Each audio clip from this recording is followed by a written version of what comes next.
Hi guys, welcome back to the channel. Today is just another one of the beta videos.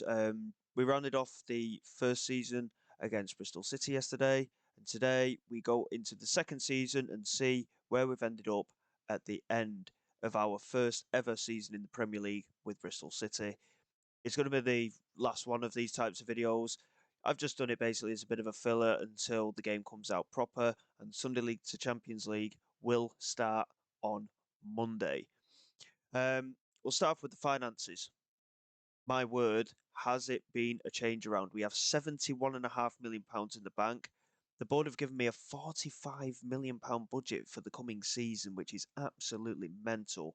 I can't imagine, from what my friend was telling me, Bristol City aren't particularly big spenders, but my word, have I been surprised here with Bristol City, especially in this season in the Premier League, and who knows what could happen going forward. Obviously, I'm not going to carry on with it, but what a fantastic achievement for this football club. And the way everything's developed over the course of these 2 years at Bristol City has been remarkable. Like I say, transfer budget of £45 million. When I arrived here, they had £7 million in the bank. And now they're in a position to give me a transfer budget of £45 million. I mean, what an unbelievable turnaround, like I say, that we've had at this football club. And in terms of profit and loss, we've been outstanding. We had the best um, profit of any other Premier League team with minus 14 million. That was in terms of the transfers in and out of the club of revenue. And the fact that we're doing so well financially is phenomenal, to be quite honest, like I say. In terms of debts and loans, there's £11 million worth of transfer debt. I don't recall doing this. I think this is something that has happened previously, but there's a lot of clauses that can come in and go out as well. So, I mean, 11 million's not a lot in the grand scheme of things. And yes, there's mortgage repayments, etc. there. They're upgrading the stadium. We've upgraded training facilities, the youth level, the youth recruitment as well. We really have gone mental. So as you can see, work within the wage budget, grow the club's reputation. It's all sorted. That's to do with player contracts, and they just want us to avoid relegation from the Premier League. And as you can see, develop players using the club's use system. Delighted. Like I say, we've upgraded the facilities twice over, and some of the youth players coming through do look very, very good indeed. And in terms of the way that we play, in terms of the football, again, the board are extremely happy with how things have gone. So going into the club info, as you can see, still in place as manager. Interesting to see if we're on any of the personnel lists. Jason Knight's on the favoured personnel list. I can't imagine there'll be anybody. No, no legends or icons from this save. It's a little bit too quick for that, obviously. Um, but here we go with the facilities. So we've got state-of-the-art training facilities now at the club. Excellent youth facilities, top youth category. There's stadium works in the process, like I say, 8,500 expansion, and we're going to have a capacity of around 30,000, I think, after that. So that is really exceptional stuff. As a club, we are going from strength to strength. Excellent academy coaching now and exceptional youth recruitment. We have, again, we've improved everything tenfold and really are developing Bristol City into a top football club. In terms of transfers for this season, we did do quite a bit.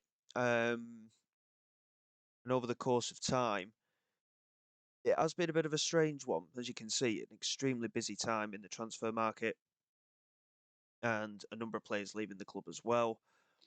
Um, Merve Papella, he was pre-arranged. He came in on a free transfer. Only made 3 starts for us, 12 substitute appearances. He didn't quite make it into the side because obviously we weren't expecting the promotion, so we signed him for the championship. So obviously from there, it was a bit of a strange one. Andre Gomez came in on a free transfer from Everton. Again, only the 1 start, 7 substitute appearances in the Premier League. Again, never really got into the swing of it, unfortunately, and he's on big money, so he'd have been a player that we would have looked to offload this season. Obviously, like I say, we're not carrying it on, so um, it was just a quick dabble, really, just to get used to how things are in game. Jamal Lascelles, again, only 2 starts, 8 substitute appearances for him. But again, he was a free transfer, and for the experience that he brings, I think that was a really good deal. Dele Alli, we actually ended up loaning out to Barry, and he'll potentially be leaving on a permanent transfer as well. We brought him in, and again, he was a free transfer, so we haven't lost anything really. But it didn't work out. He only made 1 appearance. The joke transfer of the window was Mario Balotelli. He came in on a free transfer, and he played a couple of games for us. Didn't really do anything, so we sold him and made profit there. Pablo Maffeo came in for £6.5 million. He was certainly one of the big signings for us. He's, as far as I knew, he was Spanish, but it's actually changed him to Italian here, so he must be eligible to play for Italy in some way or another. But former Manchester City youth player Pablo Maffeo, and he never made the grade at City, but over the course of time, he's played for a couple of teams here and there, largely in Spain and Germany. Girona, he had a few loan deals at, but he ended up at Stuttgart for a couple of years as well. Played plenty of football over the years, but really good signing for £6.5 million. He ended up being one of the signings of the summer. This guy was the signing of the summer, Kjell Sherpen. He came in on a free transfer. He was at Brighton previously, the goalkeeper, and in 34 league games, 48 goals conceded, keeping 10 clean sheets for us. He really was an unbelievable goalkeeper for us. And at 6'8", he was an absolute beast against certain teams. And I mean, he was just a brilliant, brilliant signing that we could make. Lautaro Blanco came in for £6 million at left back, and again, really good all round player. Also playing left midfield, which we don't use that position, obviously, but he came in and again played plenty of football for us. 25 starts, 6 substitute appearances, 2 goals and 4 assists from left back. Very, very good signing again. And this is one of the other signings of the summer, Ruben van Bommel. He came in for £9 million, and my word, did he take it by storm. He made 18 starts, 20 substitute appearances, 11 goals and 7 assists. He was phenomenal. And playing on that left-hand side largely, with the hint of the right. And he played 1 or 2 games up front as well when we had some injuries, but he really did come in and he was a beast for us as well, really. Alan Tapchet came in from Grenoble, and we signed him as a backup because we were struggling with injuries at the end of the window. So he came in on deadline day for £3.6 million. And again, he didn't play too much football from what I can remember. Yeah, 4 starts, 6 substitute appearances. And again, he came in and he did okay, but he wasn't exactly lighting the world up. Bailey Peacock Farrell, this was toward January. He came in on a free transfer again, came in as our backup goalkeeper, and the reason for that we will go through when we look at the outgoings as well. And then on transfer deadline day in January, I thought, you know what, we'll strengthen with some youngsters, and we managed to get some players in very cheaply.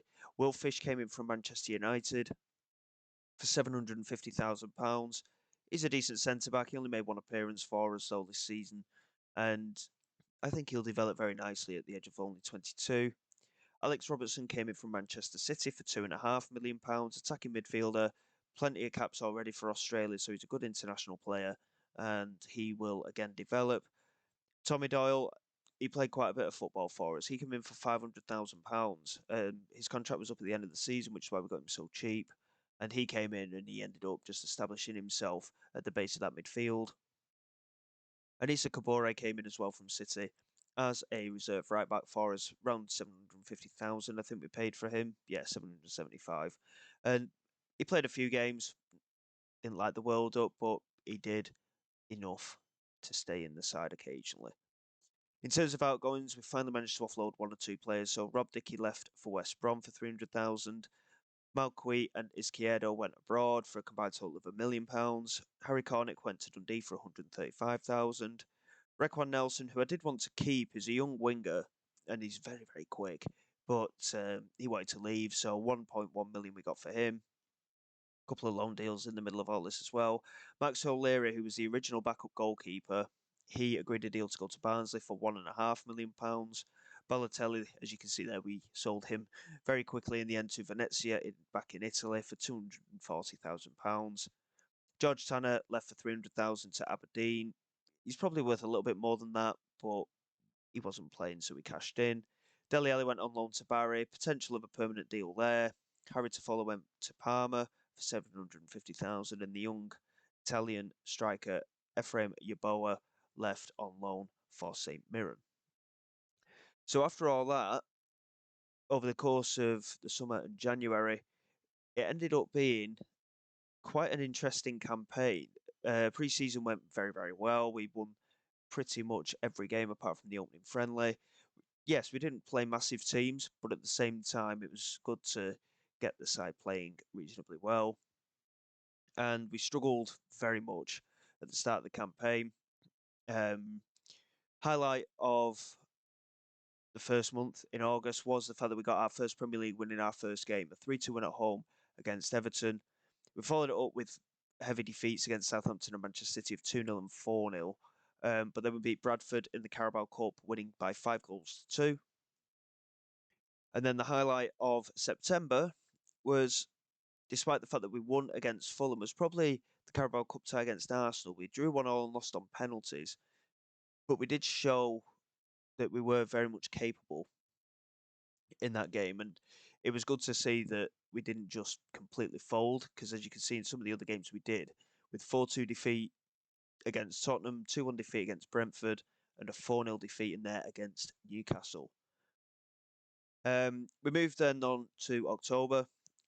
Manchester United, that was our performance of the season. We won by 5-1. Rashford got an early yellow card, and it was United's first defeat of the season at that point as well. And yes, we had a tough run of games there as well, but the Chelsea game, we were really unlucky. We could have actually won that game. I'd have been happy with a point. We certainly deserved a point out of that game, but we lost by a goal to nil. We just couldn't find the finish, and a 3-1 defeat at home to Liverpool. And all of a sudden, as we went into November, we just started to pick up a little bit. The Brighton game was mental. It ended up finishing 4 apiece. We suffered a 4-2 defeat at the hands of Bournemouth, but then the winning run began. We won at home, 1-0 against Wolves, and 3-0 away against Burnley. And then when December came along, we had 4 wins and 2 defeats. So very much an upturn in form there. A 1-0 win away at Aston Villa, 5-1 at home to Crystal Palace, 3-2 at home to West Ham, and 1-0 at home to Norwich. The defeats, again, very unlucky really. Arsenal and Manchester United 1-0 and 2-1 respectively. And that led us then into January. We really did struggle a bit in January, but we did get some good points as well. Draws against Newcastle and Liverpool. Really good results for us there. We lost against West Ham in the FA Cup, and we lost against Chelsea again 2-1. And again, we deserved more from the game. But we managed to end the month with a 2-1 win away at Norwich, which led us into February. And again, form looked pretty decent. We only lost once against Crystal Palace. We lost 3-2. And again, it was a game we could have won, but unfortunately, Palace just took their chances where we didn't. We drew 0-0 with Southampton, but we had really good wins of 4-1 against Everton away and 2-1 at home to Arsenal. So we've certainly had some scalps this season. That is for sure. March, we stayed unbeaten, a 0-0 draw away at West Ham, followed up with a 3-1 win away at Wolves and a 2-0 win at home to Burnley. And then going into the home stretch of the season, a 2-1 defeat against Brighton set up April, but with a 3-0 win against Bournemouth and a 4-1 win away at Tottenham. Unfortunately, a 2-1 defeat at home to Aston Villa, but again, good results there. Bournemouth was certainly a big result for us, and Tottenham away, what a win that was there. Home stretch, we lost 2-1 against Manchester City at home. I thought it was going to be a lot worse than it was. But we followed it up with 2 wins to finish the season of 2-1 away at Fulham and 2-0 at home to Brentford. Now, the target was to avoid relegation. And my word, did we do that. We actually finished in 8th place. And I was absolutely gutted. So England qualified for the extra coefficient for the European competitions. And as such, finishing 8th could have allowed us to qualify for Europe. which, I mean, eighth place is a remarkable achievement in itself. We were favourites for relegation, but with the signings we made and the way everyone played, we just kept going and going. And some of the wins that we had were so important, especially at the end of the season. But Aston Villa have managed to get themselves into the Champions League, even though they finished in 10th. The reason for that is they actually beat Bournemouth in the Europa League final. So either way from that, we wouldn't have been able to qualify. Liverpool made it into the Champions League final. They lost on penalties to Paris Saint-Germain. But from this, there's 6 teams that have qualified for the Champions League because obviously of winning the Europa League. Villa got in there as well. With the extra coefficient, it meant that 5 teams qualified for the Champions League anyway. Unfortunately, we couldn't get into Europe with the Bournemouth and Villa game being the Europa League final anyway. But the fact that we even had a slight chance of it is unbelievable in itself, really. And it was a brilliant, brilliant season. And in terms of the goals scoring side of things, Roberto Fernandez, I mean, what a signing he's been. He signed for us, of course, at the start of last season for just £1.9 million. 21 goals in 44 league games in the Championship. We got promoted. 18 league goals in 36 appearances. A goal every 2 matches. You can't argue with that, can you, really? And he was very much a bargain for the Championship, let alone for him to be doing what he's doing in the Premier League. So a combined total of 39 goals for him. Is it 39? Yeah, 39 goals for him in 80 appearances. Goal every 2 games. You can't argue with that at all. Extremely happy with how he's progressed. And obviously, it's all usual suspects for the most part in terms of goal scoring. Haaland, 37 league goals in 36 games. He's just a monster, isn't he? But as you can see, Manchester City winning the Premier League there, with United as a close second, Chelsea, Arsenal and Liverpool bringing up just in behind, Brighton in the Europa League with Tottenham in the Conference League there, and then Aston Villa, of course, getting the Champions League place after winning the Europa League. So that pretty much wraps it up. It was just a quick update with this beta save, really, and just to show how things developed with the side. And in terms of appearances as well, I mean, everyone had a decent amount of football. The usual suspects, Francho, Mutasami, had a really good amount of football again this season with Jason Knight in the midfield. Ruben van Bommel, arguably, along with Sherpen. Sherpen was officially the signing of the season, but I think Van Bommel was very much close in behind him. And Mehmeti, 15 goal contributions for him as well. He had a very, very good campaign also. And in terms of going forward, who knows what could have happened with this Bristol City side? We will never know. But really happy with the way this beta save has gone. We're going to be setting everything up for Sunday League Champions League when the game drops at 4 p.m. on Monday. And hopefully the first episode will be out at normal time, 6 o'clock. And we will be underway with Taunton Town for Sunday League to Champions League.